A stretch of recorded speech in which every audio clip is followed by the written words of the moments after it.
যেটা বললো যে ভাই যেটা বললেন শাক দিয়ে মাছ ধরা অর্থাৎ বলটা তার কোর্টে দিয়ে দিলাম, তার মানে আলটিমেটলি পলিটিশিয়ানরা ফেল করছে।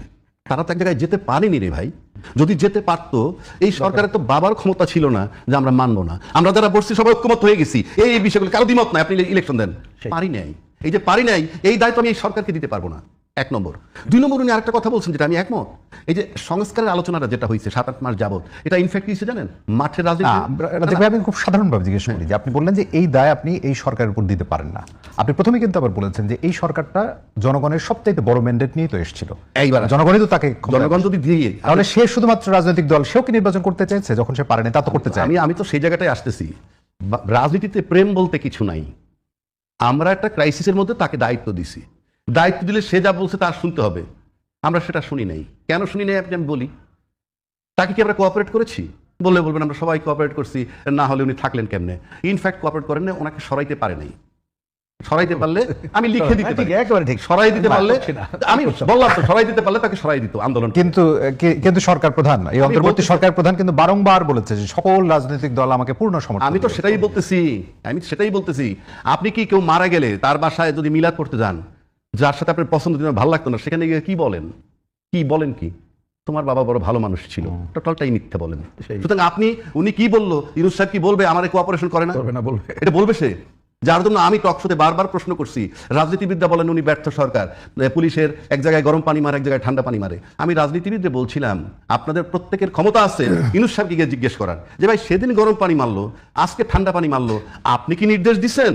আমি নিশ্চিত করে বলতে পারি সে জবাব দিত, কিন্তু কেউ জিজ্ঞেস করেন না কেন? কারণ জিজ্ঞেস করলে যে রেজাল্ট আসবে, যে জবাবটা আসবে, সেটা রাজনীতিবিদদের বিরুদ্ধে যাবে। কারণ ইউনূস সাহেব অলরেডি একবার বলছেন যে সবাই আমার সাথে যখন বসে আমার সাথে বলে একরকম কথা, আবার এখান থেকে বের হয়ে তারা এই কথা বলেছে, বলে নাই? কেউ কি চ্যালেঞ্জ করতে পারছে? পারে নাই। সুতরাং তাকে জিজ্ঞেস করেন। 2 নম্বর, আমি এটাও বলছি যে আপনি একজন আর্মি চিফ কিংবা পুলিশের চিফকে জিজ্ঞেস করেন, এই যে পুলিশ ভাই একবার গরম পানি মারো একবার ঠান্ডা পানি মারো, এই নির্দেশ তোমার সরকার দিচ্ছে না তুমি সিদ্ধান্ত? জিজ্ঞেস করেন নাই, কারণ শুভঙ্করের ফাঁকি চলছে, একটা খেলা চলছে। কেন খেলাটা বললাম? আমি খুব বোকার মতো একটা প্রশ্ন করি, মানে এই সুসংহত করাটা, মানে বাহ্যিকভাবে তারা বলছে যে পূর্ণ সমর্থন দিয়েছে, কিন্তু এই সুসংহত রাখার দায়িত্ব তো সরকারের ছিল, এই সরকার। আপনি আমার কথাটা সেটা কি সমানভাবে রাখতে পেরেছে? আমার কথাটা বোঝার চেষ্টা করেন। আজকে মনে করেন বাংলাদেশে একটা নির্বাচন হচ্ছে, আচ্ছা, আমরা কিন্তু বুঝতে পারতেছি কে পাওয়ারে যাবে, একটা আবহাওয়া কিন্তু তৈরি হয়েছে। এটা কিন্তু আমরা আলোচনার খাতিরে বলছি, ফর গডস সে। কেউ যদি মনে করে কারো ব্যক্তিগতভাবে কাউকে আঘাত করতে চাই, তা নয়। এখন আসেন, আজকে তারেক রহমান সাহেবের সিকিউরিটি সবচেয়ে বেশি প্রয়োজন যদি আমরা মনে করি দল হিসাবে। আচ্ছা, তাহলে তাকে সিকিউরিটি দিচ্ছে আর্মি, SSF দিচ্ছে, ভালো কথা। উনি পুষ্পস্থাপক দাফন করতে গেছেন দিতে, সেখানেও সুন্দর প্রোটোকল, অ্যাজ ইফ প্রাইম মিনিস্টারের প্রোটোকল। আমার প্রশ্ন ওখানে না, এই প্রোটোকলটা কি সরকার দিতে বলছে? আমরা কি জানি সেটা? আমরা কিন্তু জানি না কে দিয়েছে এইটা। আমি কিন্তু ফর গডস সে দিছে কোনো অপরাধ না, আমি ধরে নিলাম ওনার নিরাপত্তা দরকার, উনি সবচেয়ে বেশি রিস্কের লোক আছেন এখন, সেটাই তো হয়তো মনে করছে। কিন্তু এই প্রোটোকলটা ওনাকে সরকারের কে নির্দেশ দিচ্ছে? সরকারের। আমাদের কাছে সুস্পষ্ট কোনো ইয়ে নাই। 1, 2, এ ব্যাপারে কোনো প্রজ্ঞাপন আছে? প্রজ্ঞাপন আছে, VVIP ঘোষণা করছেন তাকে, আমি জানি না প্রজ্ঞাপন আছে কিনা, ওকে ফাইন, কিন্তু প্রোটেকশন দিচ্ছে সেটাও আমার অপরাধ না, আমি মানে খুব আনন্দের সাথে মেনে নিচ্ছি। বাট নির্দেশনাটা কার?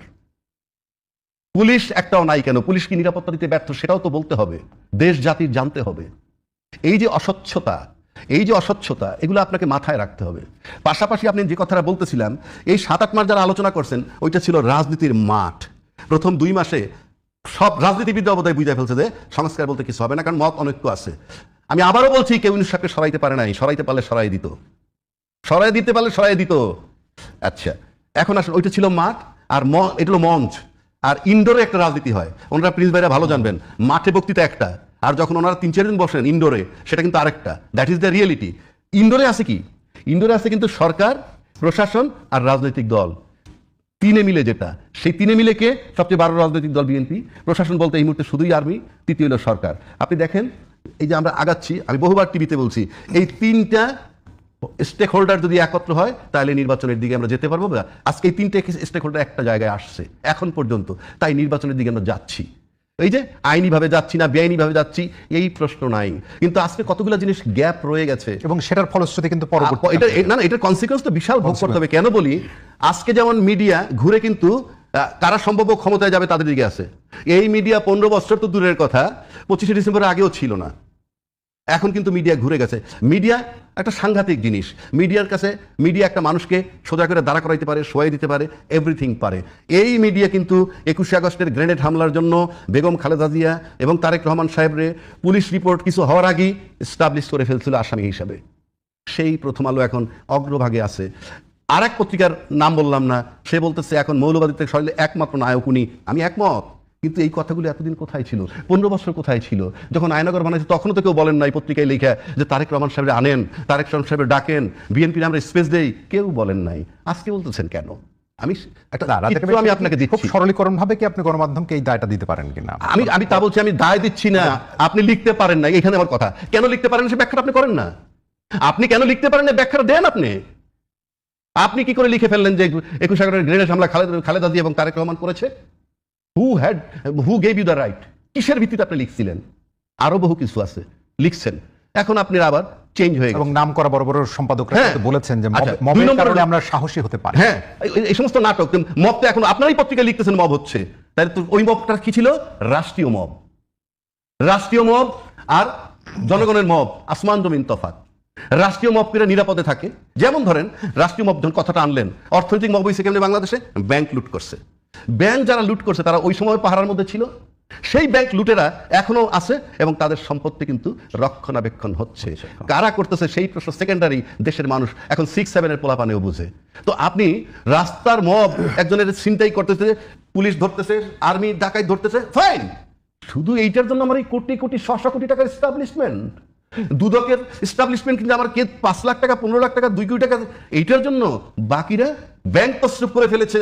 দুদক কি কাজ করেছে? কথার কথা বলছি। তো আমার কি এই এস্টাবলিশমেন্টগুলো ছিসকে ফোটা ধরার জন্য? আমি তর্কের খাতিরে বলছি। সুতরাং আপনি যে জায়গাটা আসতে চাচ্ছি আমরা, সেটা হলো প্রশ্ন হচ্ছে যে যদি কোনো সংস্কার সত্যি সত্যি আমরা চাই, এখন আমি এই জায়গাটায় আসি। কারণ আমাদের সংস্কারের ঐক্যমত হওয়ার সমস্ত পথ ভেঙে গেছে, সব শেষ হয়ে গেছে। একটা জায়গা আছে গণভোটের। গণভোট হলে কি হবে? তারপর যদি কোনো একটা আন্দোলন বা চাপ দেওয়া যায় একটা সময়, যদি এই দেশে কারা চাপ দিবে? ভোটাররা ভোটের মাধ্যমে। এখন আসেন, যদি জুলাই সনদের আমরা আইনি ভিত্তি চাইতাম, আজকে যারা ক্ষমতায় যাবেন তারাও যদি চাইতেন, গণভোট লাগতো না। তো লাগতো না।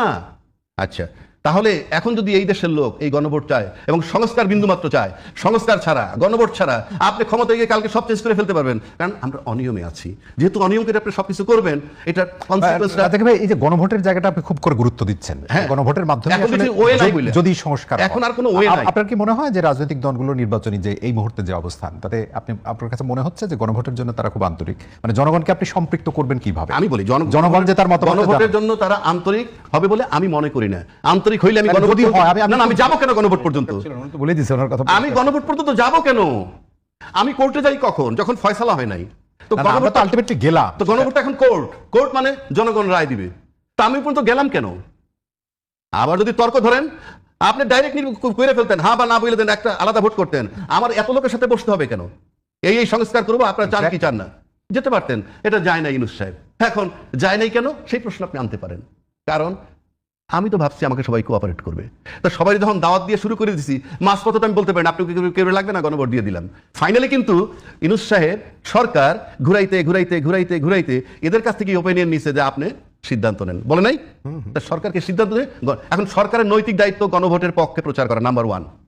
নাম্বার 2, যে সংসদ নির্বাচন করে সংসদে যাচ্ছে তারা যেহেতু কোনো অনুচ্ছেদ দিয়ে ঘোষণা করে নাই, কোন অনুচ্ছেদের অধীনে, কোন সংবিধানের কোন অনুচ্ছেদ মোতাবেক তফসিল ঘোষণা করা হইলো, সেটা যখন বলেন নাই, তাহলে আপনারা শূন্যের উপরে যাচ্ছে নির্বাচনে। আপনাদের সেফটি সিকিউরিটি কিঞ্চিত আইনে বৈধতা বা জুলাই অভ্যুত্থান যেটা করছে তাদেরকে একটা স্বীকৃতি। আপনার তো এখনো কেউ এটাকে জুলাইয়ের সন্ত্রাসী ঘটনা বলতে চাচ্ছে, এরকম ইয়ে আছে। সুতরাং এই গণভোটটাকে পাশ করায় আপনাদেরও বৈধতা নিতে হবে। তারপরে পার্লামেন্টে কদ্দুর সংশোধন করবেন কি করবেন না সেটা সেকেন্ডারি, কিন্তু তবু একটু আইনি ভিত্তি তৈরি করেন। কিন্তু কত কয়েকশো হবে বা আপনি হাজার করেন, হাজার কিন্তু বলতে পারবেন না, কারণ ওই দলে তো এরকমের নাই, কয়েক হাজারই ধরে। কিন্তু আন্দোলনে অংশ নিয়েছে তো লক্ষ লক্ষ তরুণ সমাজ। তাহলে তাদের যে আকাঙ্ক্ষা, সেই আকাঙ্ক্ষাটা কিন্তু এখন যেমন বাস্তবায়িত হয় নাই। হ্যাঁ, ঠিকই হতাশা আছে এবং ওদের নানা ধরনের কর্মকাণ্ড নানা ধরনের সংকট তৈরি করেছে। কিন্তু আমার মনে হয় এই আকাঙ্ক্ষার কিন্তু হয়তো হতাশ হবে, কিন্তু আকাঙ্ক্ষার মৃত্যুটা ঘটবে না। সুতরাং এই আকাঙ্ক্ষা চোখের আমি সামনে সহজ করে বুঝি, হ্যাঁ প্রিন্সিপাল, সেটি হলো যে যেটি রাজাকে ভাই বলছিলেন যে এই আপনি বললেন হাজার হাজার লাখ লাখ তরুণের যে আকাঙ্ক্ষা, সেটি প্রতিফলিত হয়েছে আসলে এই লিডারদের মাধ্যমে যারা সামনের সারিতে ছিলেন। না, এটা সেটা আমি এই কথা পরিষ্কার করি, ওটা ভুল চিন্তা। এখন আমি একটুখানি যদি শেষ করি, মানে তাদের যে বর্তমান অবস্থা, তাদের যে কমিটমেন্ট, জুলাইয়ের যে কমিটমেন্ট ছিল, সেই কমিটমেন্ট থেকে তাদের একটা বিশাল অংশ, নারীর যে অংশটা ছিল, তারা পুরাই বিচ্যুত, বাইর হয়ে গেল, এবং তারা এখন গিয়ে একটা রাজনৈতিক দল, ডানপন্থী একটা রাজনৈতিক দলের সাথে সংযুক্ত হলো। সেই চেতনা তো আসলে জুলাই পরবর্তী জায়গায় আমি বলেছি, আমি আবার রিপিট করি, আমি একটু আগের উত্তর দিয়েছি তবুও বলি, আমি এটাকে দেখতে চাই এটা মাত্র গুটি কয়েক, আমি তো বলেছি কয়েকশো হাজার, এর বেশি না। তারা তো যা করছে এটা গ্রহণযোগ্য, কেউ কেউ মনে করতে পারে হয়নি, ধারণ করতে পারেনি। সুতরাং তারা যেটা হয়েছে আরো খারাপ পরিণতি দেখবেন। আমি এটা তো জানা জিনিস, আমাকে যদি বলেন জানা মানে কেন হয়নি সেটাও বলে দিই, কারণ এরা তো এইরকম একটা দল ছিল না, গোষ্ঠী ছিল না যারা প্রতিনিধিত্ব করছে তারা কি করবে। তারা ওই যে বললাম তো, সামনে কোঠা না মেধা, এই তো স্লোগান ছিল। তারপর আসলে গণতন্ত্র এবং বৈষম্যহীনতার কথা, কিন্তু গণতন্ত্র কিভাবে হবে, বৈষম্যহীন কিভাবে, ওটা তো খালি মুখ দিয়ে বললে হয় না, এই ধরনের কোনো দৃষ্টিভঙ্গি ছিল না। তাহলে কেউ যদি আকাঙ্ক্ষা করতে, এটা ভুল চিন্তা ছিল। আমি এই জন্য বলছি ওইখানে আপনি বেশি আশাবাদী হয়ে লাভ নেই। আরো দেখবেন, আপনি দেখেন এর মধ্যে অনেকে ছিল, তারা ক্ষমতা পাইলে কি করে আপনি দেখেন নাই? যে অভিযোগগুলো উঠেছে ক্ষমতায় যারা ছিল, দুর্নীতি সহ বিভিন্ন জায়গায়, আপনি হয়তো 16-17 বছরের দুর্নীতি, এখানে যদি আপনি উপচায় না পড়লেও এই অল্প কয়েকদিনে তাদের দৃষ্টিভঙ্গিগুলো কি দেখছেন না? সুতরাং এইটা হচ্ছে, কারণ এটা নির্ভর করে যে রাজনৈতিক দল বা যেটা করবে তার দৃষ্টিভঙ্গিটা কি, কোন শ্রেণীর স্বার্থ। আমি বলছি যে ওই আকাঙ্ক্ষা করে লাভ, এটা নারিশ করার দায়িত্বটা আসলে বড় রাজনৈতিক দলের উপর না, ওটাও ছিল না, ওটাও ভুল। আমি একটু শেষ করি, এটা ভুল জায়গায় যাচ্ছেন। ধরেন আমি রাজনৈতিক দল, আমি তো ওদের নারিশ করবো কিভাবে, কারণ তারা তো আমার দলের না। কিন্তু তারা যে আকাঙ্ক্ষা, পজিটিভ আকাঙ্ক্ষা আমি কতটুকু করবো তার মধ্যে প্রতিফলিত হবে, কিন্তু তাদের আমি পারবো না। কারণ হচ্ছে কি, ওই যে ছাত্রছাত্রীরা যে আকাঙ্ক্ষা করেছিল, আমি যেটা বলতে চাইছি, ওরা যাই করুক না কেন, কিন্তু লক্ষ লক্ষ মানুষের যে আকাঙ্ক্ষা আছে, ওইটা আমি শব্দটা আবার রিপিট করি, আমার বিবেচনাটা মৃত্যু ঘটে নাই। কিন্তু মৃত্যু ঘটে নাই মানে জীবন তো কি কাল পরশু হবে না, সেটা আমি দেখছি না। ওইটা নির্ভর করে এবারে আপনি যে প্রশ্নটা করেছেন, ওইটা যদি কোনো রাজনৈতিক দল বা কোনো গোষ্ঠী তারা ওই আকাঙ্ক্ষাকে দেখায়, নীতিনিষ্ঠ অবস্থান শো করতে পারে, তাহলে দেখবেন ওদের আকাঙ্ক্ষা আবার পুনর্জাগরিত হয়ে আসবে। আমার পয়েন্ট হচ্ছে ইউটোপিয়ান চিন্তা মনে হয় না। আমি এটাই বাস্তবতা বলছি। ইউটোপিয়ান চিন্তা হবে আজকে হলো না কেন, কালকেই হয়ে যাবে, এটা ইউটোপিয়ান চিন্তা। কিন্তু আমি বলছি যে ওইটা কালকে হয়ে যাবে এমনটি আমি মনে করছি না। কার মাধ্যমে হবে আমি তাও বলছি না, আমি বলছি না আমার মাধ্যমে হবে, কিন্তু আমি বলছি এইটার তো কোনো বিকল্প নাই। এই যে পজিটিভ আকাঙ্ক্ষা, ধরেন গণতন্ত্রের আকাঙ্ক্ষা, বৈষম্যহীনতার আকাঙ্ক্ষা, মানবিক মর্যাদার আকাঙ্ক্ষা, আমি বলি যে এইটা যতক্ষণ পূরণ না হবে তখন একের পর এক নানা ঘটনা ঘটতে থাকবে। এখন ধরেন এইবারের যে গণঅভ্যুত্থান, এখনো পর্যন্ত আপনি যদি বলেন কিছুটা আপনি কর্তৃত্ববাদী স্বৈরাচারকে হটিয়েছি, এখন পর্যন্ত মব সন্ত্রাস সহ যেসব ঘটনা ঘটছে, যে সাম্প্রদায়িক উত্থান এবং নানা ঘটনা ঘটছে, তখন কোনো নেগেটিভ আসপেক্ট দেখছি। তা আপনি এবার হয়তো এইটাতে অনেক সময় তো পজিটিভ ধারা হতে পারে বা আরো অন্য জায়গায় যাবে, কিন্তু এই জায়গাটা হয়তোবা যদি আগামীতে এই গণতন্ত্রের চর্চার মধ্য দিয়ে আমরা একটা পথ দেখাইতে পারি, আমরা বলতে কি আমি জানি না, এখন আমার দলও পারবো কিনা আমি আন্দাজে বলার পক্ষে না, তাহলে ওদের যেতে পারবো না, এটা একটা আশাবাদের জায়গা। ইয়েস, এইটা ছাড়া নাই। আর একটাও মনে রাখা দরকার, সেটা অবশ্য অন্য বড় আলোচনা আমি যাচ্ছি না, এটা শুধু অনেক ক্ষেত্রে আমাদের দেশের উপর নির্ভর করে না। আজকে দক্ষিণ এশিয়া, আন্তর্জাতিক অঙ্গন, তার রাজনীতির পেরিফেরি, এই ধরনের নানাদের ঘটনাগুলি আছে। সুতরাং আমি যেমন আশাবাদীও কালকে হচ্ছে না, কালকে হতাশার কথাটাও বলতে চাই না। আমি বলছি এটা হচ্ছে বাস্তবতা। এই বাস্তবতাটা যদি আমরা বিবেচনায় রাখি, তাহলে আগামীতে ধরুন সংস্কারের অন্য আলোচনা বাদ দিলাম, যে আলোচনা হয় নাই এখন, যদি রাজনৈতিক দলগুলোর ন্যূনতমভাবে এইটুকু কারোর উপলব্ধি হয় যে ভাই আমি লুটপাট করলো, এবারে যা দেখলাম লুটপাটের টাকা ভোগ করবে কে, দেশেই তো থাকতে পারবো না, তাহলে আমি একটু সহনশীল জায়গায় যাই। কথার কথা আপনি দেখেন অন্য আলোচনা কি করবো, আমি তো পার্সিয়াল আলোচনায় চলে যাচ্ছি। ধরুন এইবারের আলোচনায় কিচ্ছু না, আমরা যদি এইটুকু করতাম যে আমরা একটা পার্লামেন্ট যে করব, আমাদের সংসদ সদস্যরা তারা জমিদার হবেন না, তারা থকবরদ্দ শুল্কমুক্ত গাড়ি এইটা দিয়ে বড় টাকা আয়ের কোনো সুযোগ থাকবে না, তারা আইন প্রণয়ন সহ ওই কাজেই আত্মনিয়োগ করবে, তার পরিবার কারোর ব্যবসা বাণিজ্য কোনো সুযোগই থাকবে না। আর স্থানীয় যে পরিষদ আছে, সরকার আছে, সেটাকে আমরা দক্ষ শক্তিশালী করব। আপনি দেখতেন এই নির্বাচনের আগেই অনেক সংস্কার কাজ হতো, অনেকে এবার এই পার্লামেন্ট নির্বাচনে যেতে চাইতে না, আমরা তো এই আলোচনার মধ্যে ঢুকতেই পারিনি। সুতরাং আগামীতে এই আলোচনাগুলো যদি সামনে আনতে পারি, ঢুকতে পারি, সেইটাও একটু অগ্রগতি বলে আমি মনে করি। লাস্ট বক্তব্য হচ্ছে, দেখেন এখানে রাজ্জাকি ভাই অনেকগুলো প্রশ্ন অনেকে মনে করতে পারে যে ক্রিটিক্যালি উত্থাপন করছেন, আমি ঘোরতর সমর্থক, ক্রিটিক্যালি হলে উত্থাপন করুক না, অনেক পয়েন্টে দ্বিমত থাকতে পারে, কিন্তু মানুষের মধ্যে এই চিন্তাগুলো যদি না আসে, শুধু সাদা আর কালো দিয়ে সে যদি মনে করে সব সমস্যা সমাধান একটা ভুল চিন্তা, সেইটা থাকলে বরঞ্চ হতাশ হবে। রাজাকি ভাই আপনার সাথে সমর্থন যেমন ব্যক্ত করলেন, কিন্তু একই সাথে টানেলের শেষ জায়গায় যে আলোর কথা বললেন, যে আশাবাদের জায়গায় কথা বললেন, যদি নৈতিকভাবে রাজনৈতিক দলগুলো মনে করে তাহলে কিছুটাও হয়তো বাস্তবায়িত হতে পারে, মানে আপনি দেখেন সেরকম না? এখন ধরেন নির্বাচন এসে গেছে, প্রত্যেকেই হয়তো নির্বাচনের কি বলে এটা জানি দেখ ম্যানিফেস্টো না, ইলেকশন আগে নির্বাচনী ইশতেহার যেটা, তো সেটাই মনে করেন আমরা চেয়ে আছি কার দিকে, সবচেয়ে বড় দলটার দিকে, কারণ আলটিমেটলি তারা যদি ক্ষমতায় যায়, আমি একটা কথা বলে রাখি, 2/3 মেজরিটি পাওয়াটা খুবই কঠিন হবে, বা 2/3 মেজরিটি দরকার যদি কিছু সংস্কার করতে। আমি জানি না ফলাফল কি হবে। একটা জিনিস আমি বলতে চাচ্ছি, আমাদের তারেক রহমান সাহেবের কাছে আমরা এখন আশাবাদী। উনি কিন্তু বলছেন আই হ্যাভ এ প্ল্যান, উনি বলছেন, এবং সেই প্ল্যানটা কি আমরা জানি না। বাট ভোটের মাঠে ভোট ক্যারি করার জন্য প্ল্যানটা খুবই গুরুত্বপূর্ণ প্রকাশ করাটা। সেখানে আমি কেন বলি কথাটা, নাম্বার 1, কিছু সুস্পষ্ট কথা বলতে হবে। দেশে আজকে যে ঘটনাটা ঘটছে, এটার ব্যাকগ্রাউন্ডটা যদি আমরা না বলি, এটার ব্যাকগ্রাউন্ডে আছে বিডিআর হত্যা, এটার ব্যাকগ্রাউন্ডে আছে আয়নাঘর, এটার ব্যাকগ্রাউন্ডে আছে শাপলা চত্বর হত্যা, বিনা বিচারে হত্যা, এগুলো সব ব্যাকগ্রাউন্ড। তারপরে অর্থ লুট, কারচুপি নির্বাচন, দিনের ভোট রাতে, এই সব মিলে। তারপর রোহিঙ্গা প্রবেশ করানো, সেই রোহিঙ্গা ফেরত দেওয়ার বিষয় থাকবে। তারপরে পাচারকৃত টাকা ফেরত আনার ব্যাপার থাকবে। জুলাই গণহত্যার বিচারের বিষয়টা থাকবে। বিদেশ নীতি, অর্থনীতি, শিক্ষানীতি, এই বেসিক জিনিসগুলা আই হ্যাভ এ প্ল্যান। আমাদের সম্মানিত সম্ভাব্য প্রধানমন্ত্রী, যাদের মনে করি আমি, ওনার খুবই খোলাসা করা খুব জরুরি। এবং এটার এই পয়েন্টগুলো যদি কেউ রেজ করে বলে, উনি বিনা দ্বিধায় উনি 2/3 মেজরিটি পেয়ে যাবেন যদি এগুলোকে এনশিওর করেন। 1 নম্বর করতেই হবে। আর আরেকটা জিনিস বলি, আরেকটা কথা বলি, আমরা ধর্ম নিয়ে রাজনীতি করে, আমি ধর্ম নিয়ে রাজনীতি করে কেমনে আমি জানি না, ব্যাখ্যা পাইছি। কেউ বলেন আমাদেরকে ভোট দিলে জান্নাত পেয়ে যাবেন। আবার কোন দল বলতেছেন ফ্যামিলি কার্ড দিবেন। ফ্যামিলি কার্ড মানে দুনিয়া, আর জান্নাত মানে আখেরাত। তার মানে দুই দলে কিন্তু দুটো জিনিস দিয়ে দিচ্ছে। একজনে দিচ্ছেন দুনিয়া, একজনে দিচ্ছেন আখেরাত। আচ্ছা, আখেরাত যে দিচ্ছেন সে কাল্পনিক, আমার ভোট দিয়ে বেশ তো পাবো কিনা। আর এই যে ফ্যামিলি কার্ড, এটা কিন্তু খুব তামাশার বিষয় নয়। এটা একটু খোলাসা করা দরকার। অর্থনীতিটা, এটার যোগানটা কিভাবে হবে খুব ক্লিয়ার করা দরকার। আপনি বাংলাদেশের রাজস্ব থেকে দেবেন না কি, মানে কোন জায়গাতে দিবেন, এটা তো বিশাল টাকার ব্যাপার, 1-2 টাকা না। এটা একটু খোলাসা করা দরকার। আর সব শেষে আমি যেটা বলে শেষ করে দিব, সেটা রাজনীতির ভাবনা বদল করতে হবে। কেন বলি, বারবার বললাম, দেখবে একটু র্যাপ আপ করে নিয়ে আসি আমরা। এই যে ভাবনা বদলের কথা আপনি বললেন, যে ভাবনা বদলের জন্য তো একটা প্রেশার দরকার, প্রেশার ইনফ্লুয়েন্স থাকা দরকার, সেটা জনগণের জায়গা থেকে, মানে সেটি ভিজিবলি আছে। আচ্ছা, মানে এই যে যখন বললেন প্রেশারের কথা, প্রেশার দেওয়ার জায়গা 3টা।